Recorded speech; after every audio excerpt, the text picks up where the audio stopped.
नमस्कार, मैं हूं संजय शर्मा। आप देख रहे हैं 4PM न्यूज नेटवर्क। बड़ा अजीब हालत में ईरान ने ट्रंप को ला दिया है।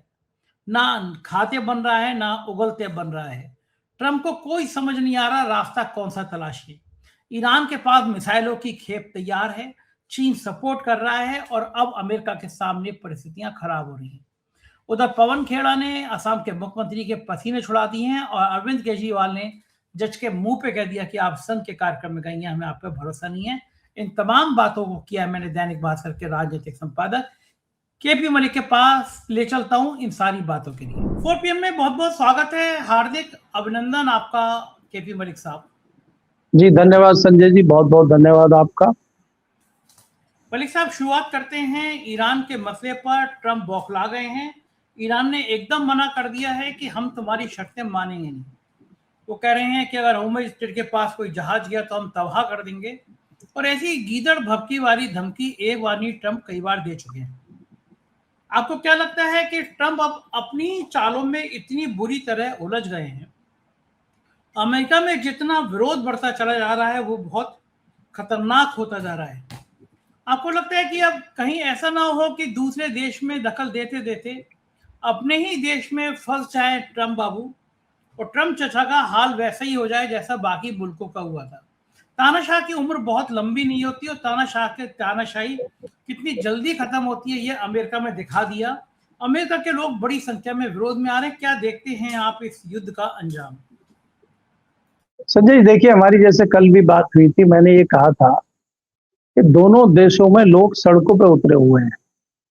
ईरान में लोग सड़कों पे इसलिए उतरे हुए हैं, वो ये कह रहे हैं कि कोई समझौता नहीं होगा, लड़ाई होगी। लोग उत्साहित कर रहे हैं वहां के शीर्ष नेतृत्व को।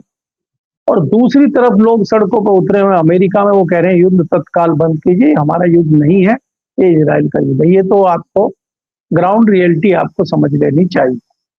दूसरी जो आप बात कर रहे हैं कि ट्रंप की बंदर भभकी है, ट्रंप की कोई बंदर भभकी पहली बार तो आई नहीं है। वो तो 1.5 महीना हो गया इस युद्ध को चलते हुए। कभी सीज फायर कर देते हैं 24 घंटे के लिए, कभी 48 घंटे के लिए, कभी 10 दिन के लिए, कभी 5 दिन के लिए। और अभी भी जो इन्होंने ये वार्ता की थी, तथाकथित शांति वार्ता जिसको हम कह रहे हैं, ये भी ट्रंप का ही पैतरा था कि उनको समय मिल जाए कि वो अपने जितने जहाज हैं, अपनी सेना है, उसको हॉर्मुज के पास ले आए। हॉर्मुज के पास वो अपने शिप और दूसरे तमाम तामझाम तो लेके आ गए, लेकिन उनकी हिम्मत नहीं हो रही आगे बढ़ने। अभी थोड़ी देर पहले ट्रंप ने प्रेस कॉन्फ्रेंस की है और उसमें कहा है कि हम किसी को अंदर जाने ही नहीं देंगे। और इधर से चाइना का भी बयान आ गया है। चाइना अभी तक तो कुछ बोल नहीं रहा था, वो भी एक्टिव हो गया है, क्योंकि लगभग 50-55 से ज्यादा जहाज जो हैं तैयार हैं चाइना के, जो वहां से निकलने वाले हैं, चल रहे हैं, रास्ते में हैं या हॉर्मुज के आसपास हैं। उसमें कुछ में तेल है, कुछ में दूसरा सामान है जो ईरान से आता है, वो सामान आ रहा है। तो यहाँ देखना दिलचस्प होगा क्या ट्रंप की हिम्मत चाइना के शिप को टारगेट करने की होगी। जैसा कि उन्होंने लिमिट दी थी कि भैया हम हमला करेंगे, भारतीय समय के अनुसार वो 7:30 बजे लिमिट खत्म हो गई है। तो 7:30 बजे से अभी तक तो कोई सूचना ऐसी आई नहीं कि उन्होंने किसी शिप को उड़ा दिया हो। तो ये तो सीधी सीधी बंदर भभकी तो है ही, और बंदर भभकी वो देते रहते हैं, उसके लिए वो है ही, उनका थोड़ा बहुत चेहरा भी मिलता है, खैर वो तो आप जानते ही हैं। दूसरी बात ये है कि ट्रंप ने जो नाकेबंदी की है वो फेल हो गई है या पास हो गई, इसकी चर्चा लोग कर रहे हैं। और ईरान का क्या सोचना है, ईरान का क्या अगला कदम हो सकता है। मेरी नजर में संजय जी ये लग रहा है कि ईरान भी चुपचाप बैठा है और ईरान अपनी तरफ से पहले कभी भी कोई हमला नहीं करेगा। आज तक भी अगर आप देखेंगे ईरान हमेशा डिफेंस में उतरा है। तो अगर अमेरिका जरा सा भी कुछ करता है तो उसका जवाब भारी तादाद में, भारी तरीके से ईरान देगा। अमेरिका अगर ऐसा कुछ करता है कि हमला करने की कोशिश करता है, उनके परमाणु ठिकानों को छेड़ता है, तो उनके जो चारों तरफ परमाणु ठिकाने हैं उस जगह के, वहां पे तेल में भी आग लगेगी, परमाणु ठिकानों में भी आग लगेगी और उसके बाद बड़ी तबाही होगी। अब इतना रिस्क लेने की औकात अमेरिका की है मुझे नहीं लगता है, क्योंकि आज ब्रिटेन के प्रधानमंत्री का भी बयान आया है। उन्होंने भी कहा है उन्होंने सीधा सीधा हमला इजराइल पे बोला है कि उनको लेबनान का युद्ध तत्काल बंद कर देना चाहिए। तो अगर इस तरह की चीजें आ रही हैं तो कहीं ना कहीं चाहे इजराइल हो चाहे अमेरिका हो, वो दबाव में है। और आप देख रहे हैं जिस तरह से दुनिया में माहौल बना हुआ है, और इसमें रशिया और चाइना को हम देखते हैं जो अभी तक चुप बैठे हुए थे। अब हम साफ कह सकते हैं कि चाइना तो बुरी तरह इन्वॉल्व है, और इसका शक तो अमेरिका को भी हो गया। और अमेरिका ने साफ कहा है कि भाई चाइना को क्या आप हथियार नहीं देंगे ईरान को, तो क्या वो अमेरिका के कहने से मानेगा क्या? तो यहाँ पे हम ये देख रहे हैं कि अगर 2-4 शिप चाइना के अमेरिका उड़ा दे तो फिर ईरान साइड पे हो जाएगा, चाइना और अमेरिका अपने आप ही निपट लेंगे। ये भी तो संभावना बन सकती है। और क्या अमेरिका में इतनी हिम्मत बची हुई है कि वो चाइना को झेल ले? तो इसलिए मुझे लगता है कि ये ट्रंप किसी स्थिति में नहीं है कि कुछ करेंगे। हाँ, बंदर भभकियां वो देते रहेंगे, प्रेस कॉन्फ्रेंस करते रहेंगे, मीडिया में बयान देते रहेंगे, ये उनका चलता रहेगा। जी मलिक साहब, आंतरिक तौर पर जो अमेरिका में विरोध हो रहा है, लोग सड़कों पर आ रहे हैं, पहले भी देखा आपने, लाखों करोड़ों लोग सड़क पर आ गए, और इन परिस्थितियों में एक बेचैनी पैदा है अमेरिका के अंदर, क्योंकि पूरी जो अब तक भ्रम था कि अमेरिका सुपर पावर है, ईरान ने एक झटके से उसको खत्म कर दिया। ईरान अब एक नई दुनिया की तीसरी पावर बन के आया है। सबसे बड़ी बात यह है कि जो सऊदी देश थे, जो खाड़ी के देश थे, जो अब तक अमेरिका का सपोर्ट करते थे कि अमेरिका बचा लेगा उनको, अब उनको भी समझ में आ रहा है कि अमेरिका तो खुद ही नहीं बच पा रही है, हमारा क्या बचाएगा। सऊदी है, दुबई है, इन सब में बहुत नुकसान भी हुआ है अमेरिका का साथ देने की वजह से। तो अमेरिका की जो एक ब्रांडिंग थी कि हम सबसे बड़ी ताकत हैं, हम कुछ भी कर सकते हैं, क्या उस युद्ध ने उस ताकत को, उस ब्रांड को खत्म कर दिया? क्या लगता है आपको? नहीं संजय जी, इस युद्ध में तो कोई दो राय है ही नहीं कि अमेरिका का तो नुकसान हुआ ही है। इसमें उसकी साख खत्म हुई है, उसके डॉलर की जो धमक चलती थी वो खत्म हुई है। वो जो सिक्योरिटी बता रहा था मिडिल ईस्ट के देशों को और बाकी जापान जैसे देशों को, तो अभी जब चौधराहट बता रहा था, वो चौधराहट खत्म हो गई। आपने देखा पिछले दिनों जापान ने तो सीधा मना कर दिया कि हमें आपकी जरूरत ही नहीं। और धीरे धीरे ये मिडिल ईस्ट के जितने देश थे, धीरे धीरे वो भी कंट्रोल से बाहर जाते हुए लग रहे हैं। अब दुबई में जितना बड़ा नुकसान हुआ है, दूसरा बाकी जो दूसरे जहां पे अमेरिका के अड्डे हैं वहां पे जो नुकसान उन देशों का हुआ है, उनका तो कोई लेना देना ही नहीं है। वो तो इसीलिए मारे जा रहे हैं कि बेस है वहां पे, अमेरिकन बेस है, इसलिए ईरान हमला कर रहा है। तो वो भी कहीं ना कहीं बचते हुए नजर आ रहे हैं। और अमेरिका वो कह रहा भैया खुद बचो, मैं अपने आप को बचाऊं कि तुम्हें बचाऊं। तो अमेरिका उनको बचा नहीं पा रहा है, तो इसलिए खुद सकते में है। अब वो कर कुछ नहीं सकते, अभी फंसे हुए हैं वो, लेकिन बाद में तो डिसीजन वो भी लेंगे, वो भी आकलन करेंगे। दूसरी बात यह है कि लगातार जिस प्रकार से चाइना का युआन बढ़ रहा है, चाइना का और डॉलर में लगातार गिरावट आ रही है, और बिजनेस ये इस तरह का शुरू हो गया है, तो अमेरिका को आगे आने वाले समय में ये भी डर है कि अगर बिजनेस डॉलर के बजाय युआन में, या सब अपने देश से अपना, ईरान अपने नोट में करने लगे, भारत रुपये में करने लगा, तो फिर अमेरिका को बहुत बड़ा नुकसान हो जाएगा। डॉलर का नुकसान होने का मतलब ये है कि अमेरिका कई साल पीछे चला जाएगा, और नई शक्ति के रूप में फिर चाइना उभरे, रशिया उभरे, और ईरान तो आपसे डरेगा ही नहीं। अब आप देखिए कि ईरान के साथ धीरे धीरे टर्की भी धीरे धीरे साफ कर रहा है कि उनके साथ जा रहा है। तो ईरान के साथ आने वाले देशों की संख्या बढ़ रही है, और भारत मौन है। अगर यही स्थिति रही तो एक न एक दिन भारत को भी ईरान के साथ आना पड़ेगा। ईरान के साथ भारत आमने सामने क्यों नहीं खड़ा हो रहा है, इसकी सच्चाई आप भी जानते हैं, मैं भी जानता हूं। लेकिन मौखिक रूप से ईरान के साथ भारत है। भारत के ज्यादातर लोगों की जो भावना है वो कहीं ना कहीं ईरान के साथ है, ये ईरान महसूस करता है। इसलिए वो भारत पे कोई प्रतिबंध या भारत के जहाजों को उस तरह स्ट्रिक्टली नहीं रोक रहा है, ये मेरा मानना है संजय जी। हाँ, बिल्कुल ठीक बात है। इसीलिए वो मान रहा है और महसूस नहीं कर रहा। लेकिन इस बीच में जो पाकिस्तान की ताकत बड़ी है, ईरान को, अमेरिका को उसने बुला के बातचीत तो करा दी, बातचीत विफल रही, सफल रही, अलग विषय है। हमारे यहाँ के गोदी मीडिया के एंकर सब क्रिटिसाइज कर रहे थे, कामयाबी नहीं मिली, ये पाकिस्तान चले गए, भुखमंगे देश चले गए, आतंकी देश चले गए। किसी गोदी मीडिया ने ये नहीं पूछा कि हमारे विश्व गुरु जो थे वो इतने साल बाद वो लौटते लौटते उन्होंने भी पाकिस्तान में जहाज उतार दिया था।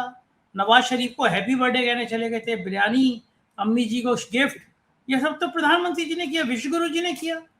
तो जब वो उसके बाद में हमें बदले में पाकिस्तान ने कई सारे हमले दिए, तो हमारी नीति ऐसी होनी चाहिए, हम पाकिस्तान को अलग थलग करें, लेकिन ऑपरेशन सिंदूर के बाद दुनिया में पाकिस्तान की ताकत बढ़ी और हम कुछ कर नहीं पाए। क्या ये हमारी खराब विदेश नीति है? इसके बाद हमें विदेश मंत्री को इस्तीफा लेना चाहिए, किसी एक योग्य आदमी को ऐसा विदेश मंत्री बनाना चाहिए जो कम से कम दुनिया में हमारे देशों से संबंध स्थापित करे, हमारी छवि तो बेहतर बनाए। मुझे लगता है कि नाकारा विदेश मंत्री अब तक भारत ने कभी देखा नहीं इससे पहले। नहीं, देखिए संजय जी, हमारी कोई विदेश नीति है ही नहीं और हमें उसकी जरूरत भी नहीं है। हमें पाकिस्तान को अलग थलग हम बाद में करेंगे। पहले हम वेस्ट बंगाल को अलग थलग करें, आसाम को करें, हम लोग तमिलनाडु में अपना जुगाड़ देखें, हम लोग उसमें लगे हुए हैं। दुनिया भले ही दुनिया हो चाहे बाकी देश हो, भले ही वो ईरान, अमेरिका और इजराइल युद्ध की बात करें, हम अपने चुनाव में लगे हुए हैं। भाई, हमें 5 राज्यों में चुनाव में भारतीय जनता पार्टी को लाना है। अगर 3 राज्यों में नहीं भी आती है दक्षिण भारत के, तो कम से कम 2 राज्यों में आए और उसके बाद हमें भाई आपके प्रदेश यूपी में आना है। अब देखा ना कि आपने विनोद तावड़े को पटना से उठा के फटाफट भेजा के जाओ यूपी में देखो। तो हमें अब यूपी देखना है। हमें ईरान से क्या लेना थी, पाकिस्तान से क्या लेना देना? पाकिस्तान क्या कर लेगा? हमारा पाकिस्तान हमसे बड़ा भी हो गया तो हमें क्या दिक्कत है? हमें तो अपना देखना है। तो हमारी यही विदेश नीति है। दूसरा संजय जी, अगर इस बात को सीरियसली देखें, हमारे देश का तो चाहे विदेश मंत्री हो चाहे मीडिया हो, वो तो खुद मस्करेपन में आए हुए हैं, उनको पता ही नहीं है क्या हो रहा है। लेकिन मेरा मानना निजी तौर पे ये है कि अमेरिका ने पाकिस्तान को यूज किया है इसके लिए। पाकिस्तान को खाली सामने दिखा के शांति वार्ता का ढोंग बना के 5 दिन की मोहलत ली थी ट्रंप ने, और 5 दिन में उन्होंने अपनी तैयारी की है। जो उनके शिप आज दिखाई दे रहे हैं आपको ईरान के आसपास या हॉर्मुज के आसपास, वो अमेरिका से उन्होंने भेजने के लिए, अपनी सेना को आगे बढ़ाने के लिए ये शांति वार्ता का एक ढोंग किया था। और ये बात बखूबी जानता था ईरान भी कि होना कुछ नहीं है, लेकिन ईरान को भी अपनी तैयारी करनी थी। तो ईरान ने भी इस 5 दिनों में अपनी तैयारियां की हैं। अपने देखिए संजय जी, आपको पता है जब युद्ध होता है तमाम तरह के नुकसान होते हैं, तमाम तरह की चीजें होती हैं, तमाम तरह के लोग घायल होते हैं। उनको आपको स्वास्थ्य में हॉस्पिटल ले जाने के लिए सुविधाएं देनी होती है, किसी को हटाना होता है, मोर्चे बदलने होते हैं, रणनीति बदलनी होती है। तो इसीलिए ईरान को पता था, तो ईरान भी इस वार्ता में उसी तरह से शामिल हुआ। पता उसको भी था कि रिजल्ट कुछ निकलेगा नहीं, क्योंकि इजराइल तो आया नहीं था। इजराइल ने कोई बहुत ज्यादा अपना वो दिखाया भी नहीं, इंटरेस्ट भी नहीं दिखाया, क्योंकि इजराइल को भी पता था कि ये नाटक है, इसमें कुछ होना नहीं है। और इसी बीच में ये भी हुआ कि इजराइल में भी बताते हैं कि मिसाइल का इनका टोटा हो गया था, वहां पे भी कमी हो गई थी, तो अमेरिका से वहां भी माल पहुंचाया गया है। तो एक हिसाब से तो ये 5 दिन युद्ध की शांति के लिए नहीं, युद्ध का सीज फायर था असली में, कि हम लोग अपने मोर्चे तैयार कर सके। ये मेरा मानना है। दूसरी बात, अगर आप भारत की करते हैं, हिंदुस्तान की विदेश नीति की करते हैं, संजय जी ये दुर्भाग्य है, मैंने तो इस पे आर्टिकल भी लिखा था कि अमेरिका का शिखंडी बना है पाकिस्तान। लेकिन कुछ भी बना हो, ये बात भी आपकी वाजिब है कि आज कम से कम पाकिस्तान विश्व के इतिहास में ये तो नाम लिखवा गया कि भाई जब दुनिया में इतना भयंकर युद्ध चल रहा था तो शांति वार्ता का गवाह बना था इस्लामाबाद, और इस्लामाबाद में तमाम देश बैठे थे और तत्कालीन प्रधानमंत्री शहबाज शरीफ उसमें मध्यस्थता निभा रहे थे। तो इतिहास में तो शहबाज शरीफ का भी नाम आ गया और उनके सेनापति का भी नाम आ गया, जिसका कोई काम नहीं था, क्योंकि सेनापति तो बैठता नहीं है वार्ता में, लेकिन उनका भी आ गया। तो वो तो अमर हो गए इतिहास में। हमारे वालों का भी आ गया नाम। ऐसा नहीं है कि हमारे वालों का नाम नहीं आया, हमारे वालों का नाम भी आया कि इस प्रकार की दलाली हम नहीं करते, हम दलाल नहीं हैं, हम ये नहीं, हमारा भी नाम इतिहास में आ गया। तो ये पाकिस्तान के लिए बड़ी बात तो है ही, लेकिन भारत के लिए भी कोई कम बात नहीं, क्योंकि ऐतिहासिक में तो हम भी आ गए। जी बिल्कुल ठीक कह रहे हैं। और आपने बात करी उत्तर प्रदेश में तावड़े जी के आने की, तो नोएडा में बहुत भारी जेवर इंटरनेशनल एयरपोर्ट शुरू किया गया। मेरी जानकारी के मुताबिक अभी फ्लाइट तो शुरू नहीं हुई, बड़ा नोएडा का ढिंढोरा पीटा गया और आज वही नोएडा जल उठा। मजदूरों के प्रदर्शन पे जिस तरह से जो कुछ हुआ वो ठीक नहीं था। मजदूरों को हक मिलना चाहिए। आप एक तरफ तरक्की करो, दूसरी तरफ मजदूरों के घर में दिए ना जलें, इससे ज्यादा दुर्भाग्य और क्या होता है? आप गरीबों का, मजदूरों का ध्यान नहीं रख पा रहे हो, उनकी आर्थिक स्थिति कमजोर होती चली जा रही है। इन पूरे घटनाक्रम पे नोएडा पे आपकी क्या टिप्पणी है? देखिए संजय जी, अगर आप देखें जिस प्रकार से देश में महंगाई चरम पे है, भ्रष्टाचार चरम पे है, ये किसी से छुपा नहीं है। जो थोड़ा मध्यम वर्गीय है या थोड़ा सा ठीक ठाक हालत में है, उसको तो ये चीजें बहुत ज्यादा प्रभावित नहीं कर पाती हैं, लेकिन जो गरीब लोग हैं या मध्यम वर्ग से नीचे आते हैं, किसी तरह गुजारा करते हैं, उनके लिए बड़ा दिक्कत वाला समय चल रहा है और महंगाई लगातार बढ़ती जा रही है। और यहाँ पे जो ये नोएडा में आपने देखा है, ये सब श्रमिक और मजदूर लोग हैं जिनको पैसे की किल्लत हो रही है। और यहाँ खाली आप मजदूरों की बात ना करिए कि हम एक तरफा बात करें कि भाई मजदूर सड़क पे उतर गए हैं, फैक्ट्रियों में तोड़ फोड़ कर रहे हैं, गाड़ियों में आग लगा रहे हैं। यहाँ कहीं ना कहीं व्यापारी भी, जो फैक्ट्री का मालिक है, वो भी परेशान है, क्योंकि उसका आयात भी रुका हुआ है, निर्यात भी रुका हुआ है।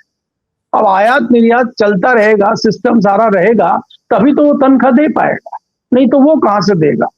तो इसीलिए जैसे हम बात कर रहे हैं कि सरकार की क्या तैयारी है, सरकार युद्ध के हालात देखते हुए क्या रणनीति बना रही है, इसका लेखा जोखा तो किसी के पास है नहीं। यहाँ तो रोज प्रेस कॉन्फ्रेंस ही हो रही है कि प्रधानमंत्री जी आज यहाँ जाएंगे, आज हमारे पास कल का सारा एजेंडा आ गया, प्रधानमंत्री जी कहाँ कहाँ जाएंगे, गृह मंत्री जी कहाँ कहाँ जाएंगे, नड्डा जी कहाँ कहाँ जाएंगे। ये एजेंडा नहीं आ रहा है कि आज प्रेस कॉन्फ्रेंस फाइनेंस मिनिस्ट्री करेगी और फाइनेंस मिनिस्टर बताएंगी कि हम किस प्रकार की राहत बिजनेसमैन को और दूसरे कारखानों के मालिक को दे रहे हैं। वो कोई नहीं बता रहा है। वो तो ये कह रहे हैं कि भैया आपने फैक्ट्री लगाई है, आपने मजदूरों को रखा है, आप निपटिए। वो तो हालात पे छोड़ देते हैं। और प्रधानमंत्री जी ने तो इशारा कर ही दिया था, अगर आपको याद हो, कि कोरोना जैसे हालात होंगे। तो कोरोना जैसे हालात होंगे तो लोग अपने बलबूते निपटे थे, मजदूर अपने पैदल गए थे, ट्रेनें तो चल नहीं रही थी, बसें थी नहीं, और हम लोग सब अपने घरों में दुबके हुए थे और मजदूर पैदल जा रहे थे। तो वही इशारा है। तो मजदूर समझ गए हैं कि हमें खुद ही कुछ ना कुछ करना पड़ेगा, यही सोच के शायद मजदूर सड़कों पर उतरे हैं। और पुलिस है कि उनको गिरफ्तार कर रही है, उनसे पूछताछ कर रही है। और एक क्रांतिकारी मंत्री हैं आपके यहाँ के, जो श्रम मंत्री हैं आपके यहाँ के, उन्होंने कह दिया कि इसमें कुछ आतंकवादी भी शामिल हो सकते हैं, क्योंकि पीछे कुछ आतंकवादी पकड़े गए हैं, वो भी शामिल। देखिए कितना बढ़िया है। अब 2-4 को अगर अंदर करना हो, इसी बहाने कर दीजिए। और दूसरी मजेदार बात संजय जी ये देखिए कि नोएडा के जो जिम्मेदार अधिकारी हैं, जो नोएडा की डीएम है वो कौन है, और जो नोएडा की कमिश्नर है वो कौन है। अब कमिश्नर तो हमारे राजेश्वर भाई की पत्नी है, लक्ष्मी जी, और डीएम जो है, जो आपके ज्ञानादेश वाले ज्ञानेश जी हैं, उनकी बेटी है। तो भारतीय जनता पार्टी से तो सीधा सीधा कनेक्शन है ही, तो व्यवस्था सारी संभालनी है। और इसमें कहीं ना कहीं विपक्ष की भूमिका है, ये भी थोड़ा तड़का लगाना है। और थोड़ा सा विपक्ष का तड़का लग गया और थोड़ा सा आतंकवादी वाली खबर का तड़का लग गया और मामला फिटम फिट हो गया। मजदूर जाए, अंदर करो उनको, तो आप कार्रवाई करने के लिए स्वतंत्र हो। तो आप अगर इस तरह की चीजें देख रहे हैं और आप न्याय नहीं कर पा रहे हैं, अब यहाँ न्याय क्या हो, मजदूरों के हक में आप क्या कर रहे हैं, इस पे क्या कोई कमेटी बनाई गई है, क्या कर रही है, ये सरकार को आगे आके बताना चाहिए। जी बिल्कुल ठीक बात है, बताना चाहिए। और उधर बीजेपी तो पवन खेड़ा के पीछे लगी हुई है। असम के मुख्यमंत्री सुप्रीम कोर्ट पहुंच गए क्योंकि पवन खेड़ा को हाई कोर्ट ने जमानत दे दी थी। राहुल गांधी ने कहा कि इससे ज्यादा भ्रष्ट मुख्यमंत्री नहीं हो सकता, सरकार आएगी तो ये जेल में होंगे, इस तरह के बयान आए हैं। पवन खेड़ा बनाम हेमंत विश्व शर्मा, अब की लड़ाई नहीं चल रही है। एक बार उनको एयरपोर्ट पे पकड़ने पहुंच गए थे असम की पुलिस, सुप्रीम कोर्ट ने दखल दिया था। इस पूरे प्रकरण पे क्या नुकसान हुआ है हेमंत विश्व शर्मा का, छवि पे डेंट पड़ा है, क्या लगता है आपको? नहीं, देखिए संजय जी, अगर आप देखेंगे, हेमंत शर्मा जो है, पहली बात तो हेमंत शर्मा बिलबिलाए हुए हैं। उन्होंने ये कहा है कि अगर मैं मुख्यमंत्री होता तो पाताल से भी खींच लाता उनको, और बाद में मैं खींच के लाऊंगा और पेलूंगा इसको। ये देखिए कौन सी भाषा का प्रयोग कर रहे हैं। दूसरा, जो राहुल गांधी कह रहे हैं कि इससे भ्रष्ट व्यक्ति नहीं है, तो राहुल गांधी तो अच्छे से जानते हैं इनको। ये तो पहले राहुल गांधी के ही चेले हुआ करते थे, पहले तो ये कांग्रेस में ही थे। तो राहुल गांधी तो इनकी नस नस से वाकिफ है। और यही भारतीय जनता पार्टी है जिसने 2015 में इनकी बुकलेट बनाई थी भ्रष्टाचार की, और कह रहे थे इनको जेल को चक्की पिसवाएंगे और इनको फांसी चढ़ाएंगे। और जैसे ही ये भाजपा में आए, ये दूध के धुले हो गए। लेकिन एक चीज यहाँ देखने को मिली है कि जितने दिन से ये पवन खेड़ा का और हेमंत बिश्व शर्मा का विवाद चल रहा है, भारतीय जनता पार्टी मौन साधे हुए है। भारतीय जनता पार्टी का जो सोशल मीडिया है, उसके जो है टाइपिंग खराब हो गई है मशीन उनकी। मैसेज टाइप नहीं हो पा रहे हैं, टेलीकास्ट नहीं हो पा रहे हैं उनके मैसेज, मीडिया में कहीं कोई चर्चा नहीं है, तो हेमंत बिश्व शर्मा को अकेला छोड़ दिया है। और वो सुप्रीम कोर्ट जाए, हाई कोर्ट जाए, वहां भी कोई सुनवाई होने वाली नहीं है, क्योंकि भारतीय जनता पार्टी ने उनको उनके हाल पे छोड़ दिया है। मुझे ये लग रहा है कि मोदी जी से प्रभावित हो गए हैं भारतीय जनता पार्टी के लोग या पदाधिकारी भी, कि अपने हाल पे रहें भैया, कोरोना जैसा हाल है, अपना संभालिए। तो अब उन्होंने अपने हाल पे छोड़ दिया हेमंत बिश्व शर्मा को। हेमंत बिश्व शर्मा इस बात से घबरा रहे हैं कि भाजपा ने अगर मुझे इस तरह से छोड़ दिया है और चुनाव से पहले, वोटिंग से पहले इस प्रकार की घटना हुई है, तो वहां पे वोटिंग फीसदी बढ़ा है, वोटर फीसद अगर बढ़ा है, तो उससे कहीं ना कहीं हेमंत शर्मा को खतरा नजर आ रहा है, क्योंकि इसमें सारी चीजें सच्चाई हैं। इसका अभी खंडन कहीं से नहीं आया, विदेश मंत्रालय ने नहीं कहा है कि भाई पासपोर्ट असली है या पासपोर्ट है कि नहीं है, सरकार की तरफ से कोई बयान नहीं आया है, तो अभी इसमें जांच पड़ताल चल रही है। हेमंत बिश्व शर्मा खाली नूरा कुश्ती कर रहे हैं, अभी वो कुछ कर पाएंगे, मुझे इस पर थोड़ा संशय है जी। बिल्कुल ठीक है। उधर अरविंद केजरीवाल ने एकदम गदर काट दिया, कोर्ट में खड़े होकर जज से कह दिया आप संघ के कार्यक्रम में नहीं है, मुझे आप पे यकीन नहीं है, मेरा मन स्थिति ये मानने को तैयार नहीं कि आप न्याय दे पाएंगे। कितना बढ़िया हुआ, काश बेला त्रिवेदी जब सुप्रीम कोर्ट की जज थी, उमर खालिद के मामले में उमर खालिद ने भी कह दिया होता कि बेला त्रिवेदी जी आप पे यकीन नहीं है, क्योंकि आप असम के, आप गुजरात के उस पृष्ठभूमि से आई हैं, अब अमित शाह जी की उस पृष्ठभूमि से आई हैं कि आप मेरी जमानत नहीं देंगी। अब ये जो नया चलन हुआ है कि जज जो है संघ में जाके गणेश परिक्रमा, संघ परिक्रमा कर रहे हैं, अब नेता अगर मुंह पे बोलेंगे इनको, तो इनके मुंह दिखाने लायक नहीं बचेंगे जज लोग। संजय देखिए, ये कोई नई बात अभी नहीं है, ये लोगों को पता लग रही है, इसलिए है। पिछले 10 साल में कितने जज बने हैं और उनका आरएसएस से, संघ से, भारतीय जनता पार्टी से क्या नाता है, इसकी अगर आप जांच कर लेंगे तो आप हैरान हो जाएंगे। और ये नई परंपराएं शुरू हो गई हैं, और उन जजों ने भी पूरी भूमिका निभाई है, वो भी बेशर्मी के साथ कहते हैं कि हाँ हमारा संबंध आरएसएस से है। जज एक माननीय जज होता है, और माननीय जज का एक ओरा होता है, और वो कभी भी इस तरह से नहीं दिखाते कि वो किसी एक पक्ष के, किसी एक जाति के, किसी एक मजहब के, किसी एक समाज के या किसी एक वर्ग के हैं, या उस तरफ उनका झुकाव है, भले ही वो अंदर कुछ भी कर लेते हो। ऐसा नहीं है कि जजों की कोई शिकायत नहीं होती, हजारों की संख्या में जजों की शिकायतें हैं, मैंने लिखा है संजय जी, ये बताऊं। दूसरी बात ये देखिए, आप न्यायपालिका को छोड़िए, न्यायपालिका में तो चल ही रहा है, अब सेना में भी शुरू कर दिया इन्होंने। कर्नल पुरोहित जो 2018 के मामले में जो जिनके ऊपर केस चल रहा था, अब जैसे ही वो बरी हुए हैं, उनको सेना में पदोन्नति दे दी है। तो इससे एक नई बहस देश में छुड़ गई है, क्या आप राजनीति के लिए सेना का भी प्रयोग करेंगे, सेना को भी यूज करेंगे, आप सेना पे भी आके आप राजनीति करेंगे। तो ये नई नई परंपराएं इन पिछले कुछ सालों में शुरू हुई हैं, जो मुझे लगता है आगे आने वाले टाइम में लोकतंत्र के लिए घातक सिद्ध होंगी, जो नहीं होनी चाहिए। मुझे लगता है ये दुर्भाग्यपूर्ण स्थिति है जी। बिल्कुल ठीक कह रहे हैं केपी मलिक साहब, ये लोकतंत्र के लिए बहुत खतरनाक स्थिति है। बहुत बहुत शुक्रिया, आपने मुझे समय दिया, बातचीत। तो ये थे केपी मलिक जी, पूरी विस्तार से आपने बातचीत सुनी। ये बात ठीक है कि भारतीय जनता पार्टी का इस समय बहुत ज्यादा पतन हो रहा है, क्योंकि लोगों में गुस्सा बढ़ रहा है, महंगाई बढ़ रही है, सरकार का चरित्र और चेहरा सामने आ रहा है, दुनिया भर में हमारी फजीयत सामने आ रही है, पाकिस्तान के नंबर बढ़ते जा रहे हैं और विश्व गुरु खोते जा रहे हैं। विश्व गुरु असम में और बंगाल में चुनाव में व्यस्त हैं, उन्हें कोई मतलब नहीं कि देश में महंगाई कितनी बढ़ रही है। कैसी लगी बातचीत बताइएगा जरूर, और मैं थोड़ी सी मदद की आपसे गुजारिश करता हूं, अगर आप मुझे प्यार करते हैं, एक नया चैनल है जिसके लिए मैं मेहनत कर रहा हूं, बराबर में लोगो है जज संजय, मैं चाहता हूं आप लोग देखें, क्योंकि उसमें कोई पॉलिटिकल बात नहीं है, हंसी खुशी मजाक जो मैं कर रहा हूं, जो लोग मुझसे मिलने आ रहे हैं, तो ये बड़ा अच्छा सा चैनल है, आपको अच्छा लगेगा। तो मेरी इतनी मदद करिए, यूट्यूब खोलिए, जज संजय डालिए, सब्सक्राइब करिए, और नीचे जरूर लिखिए कि मैंने ये चैनल सब्सक्राइब कर लिया है, मुझे खुशी मिलेगी। शुक्रिया, थैंक यू।